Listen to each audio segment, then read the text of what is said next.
To my surprise today, I had a package to pick up at FedEx, and I didn't know what it was, but I don't think I was ready for it.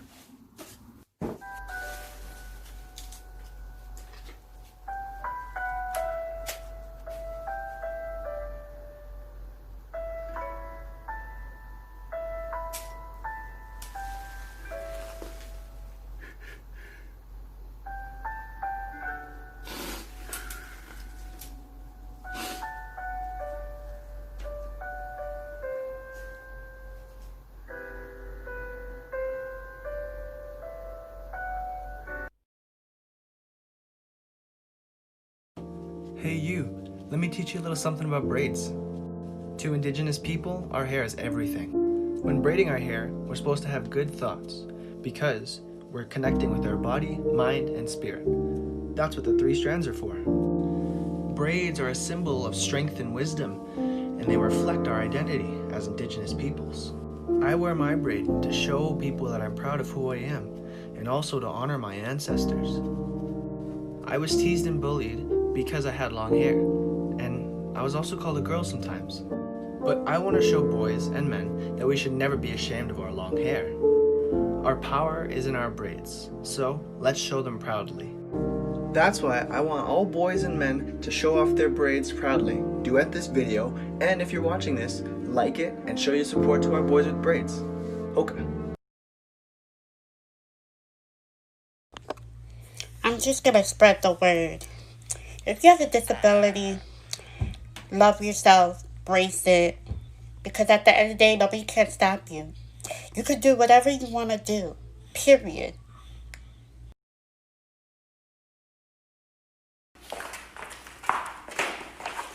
Hey, Mom! Hey, Mom! Hey, Mom! And these are my girls, and I am 95 years old.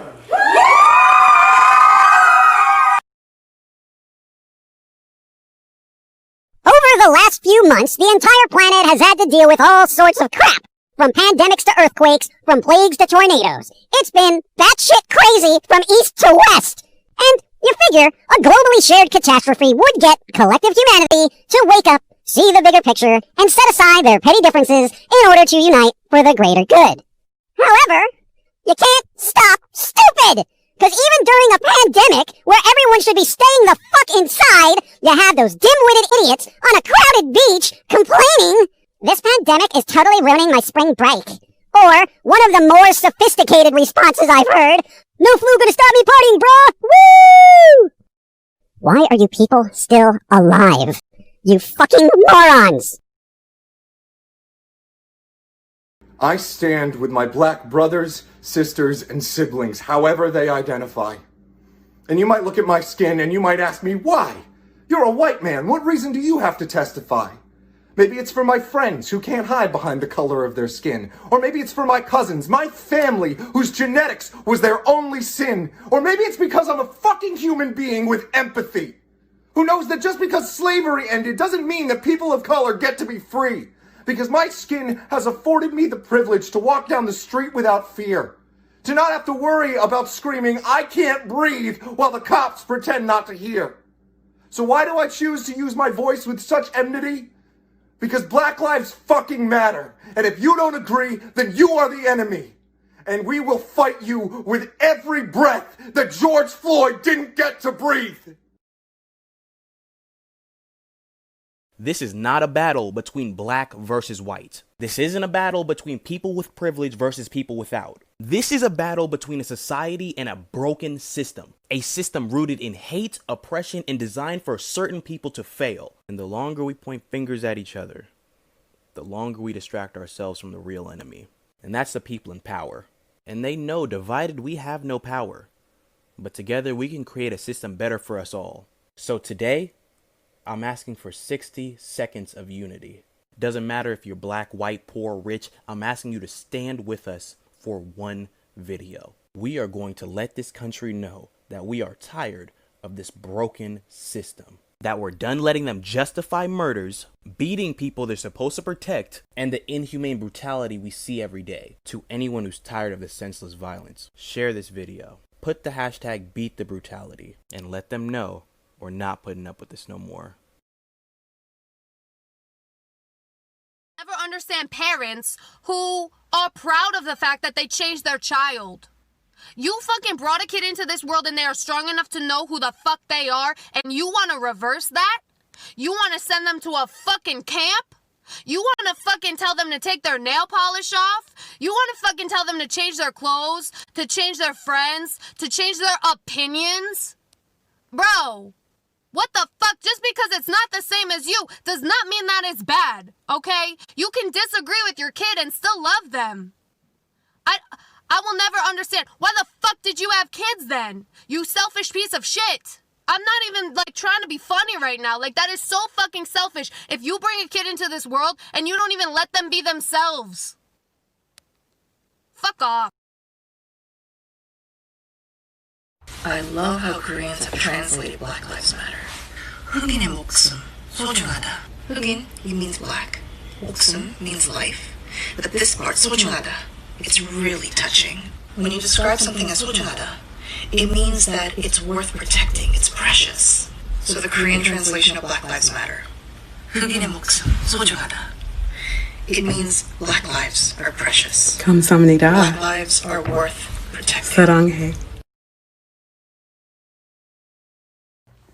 Ladies, we got chat. Some of y'all worried about being plus sized. Why? Don't you know? That's just more to love. So go on, put on your best outfit. Do your hair and makeup just right. And strut your stuff. Because you're gorgeous! So are we just not going to talk about the fact that Fox News and so many other news outlets are reporting the Black Lives Matter movement as violent, even though officials confirmed that the rioting and looting was started by white supremacy groups, undercover cops, and other opportunist groups? Or that protesters are going missing? Or that there were obvious lynchings that happened a few days ago that are being ruled as suicides? Or that the life expectancy of a black trans woman is now 35 years of age? Or that peaceful protesters are still getting tear gassed and shot at with rubber bullets? Or that the KKK is actively recruiting right now? Or that people legitimately think Antifa is an organization when it's an ideology that literally means anti-fascist, and if you don't support what Hitler did, you probably support Antifa too? Or the fact that some people think defunding the police means that there's going to be no form of law enforcement? Or the fact that there are way more examples in history of white people using excessive force against minority groups, but minority groups are still being labeled as more violent? Or that TikTok has been shadow banning people who post Black Lives Matter content? No. We're just going to go back to posting selfies and doing the renegade? Okay. Yo, what's up? Alright, y'all, here we go. And you know the shirt, this is what I wear when I'm doing art, okay? It's my art shirt. Today we're drawing black skin, baby. Because we all like chocolate once in a while, you know? First, get your character. Pick a light marker for the highlight. I already did my highlights right here, so it doesn't really matter. I'm gonna get my artist loft mark. Pale copper is the color I'm gonna be using, or E39. Then start coloring pretty much. You know, just start filling in where the shadows will. When you're coloring, I'd like to do brush strokes. You know what I'm saying? Never do the up and down shit. It looks terrible right now, but we're gonna fix it. A darker color, E37, and whatever that says. Add it in the shadow areas, okay? We're not blending yet, okay? It's just laying down the foundation. To be honest, black skin is hard to blend. If you do it properly, the results are worth it. Prismacolor, rocking up those lines. You know what I'm saying? Go back to the first color. Now start blending that shit. Also, this is a character from my comic book that I'm working on, so fun fact. In blending, use circle motions, it helps. Get your highlight Prismacolor pen, light pieces what I'm using. Add in the highlight. Don't be afraid to go bright, guys, okay? Color pencils help a lot with the shading, though. Okay to go dark on black skin. And boom, some beautiful chocolate skin. I'm about to piss every white person off on this app right now. Oh shit, here we go. I just saw a TikTok that said, what if white people didn't exist? And then I remembered, we aren't supposed to exist. Being white is a genetic mutation. We don't exist naturally. White people literally come from when Pangea was a thing, and then we split up into different continents, and then people moved further away from the equator and bred lighter and lighter skinned people and even albinos until white people were created. So people that are white have the audacity to be like, we're the Aryan race, we're the supreme race. Baby. How How can you be the supreme race when you weren't even a race to begin with? You can't be superior if you were never supposed to exist.